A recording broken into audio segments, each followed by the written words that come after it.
Hello guys, welcome back to my channel. आज আমি আপনাদের সামনে আমের ভর্তা নিয়ে এসেছি।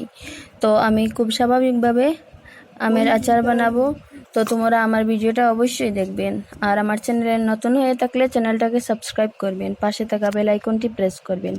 তো আমি এখন আমের খোসাগুলো ছড়িয়ে নেব।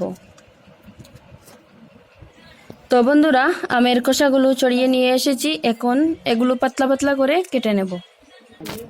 এই দেখো, আমি পাতলা পাতলা করে এরকম করে কেটে নিয়েছি, আর এভাবে সবগুলো কেটে নেব।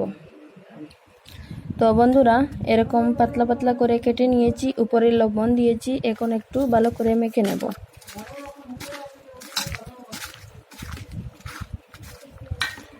মেখে 10 মিনিটের জন্য ঢাকনা দিয়ে ঢেকে দেব। এর মধ্যে আমি রসুন কেটে নেব,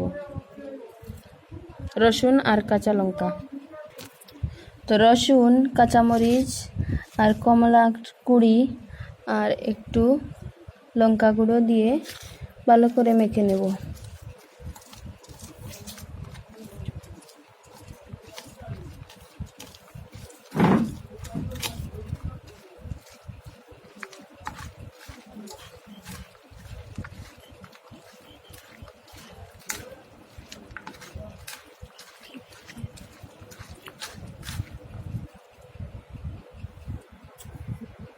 তো বন্ধুরা, আমার আম ভর্তাটা কমপ্লিট হয়ে গেছে আর খুব টেস্ট হয়েছে। যদি আমার ভিডিওটা তোমাদের ভালো লাগে থাকে, লাইক কমেন্ট শেয়ার করবেন, বেশি বেশি করে শেয়ার করবেন। তো আবার দেখা হবে নেক্সট কোনো ভিডিওতে।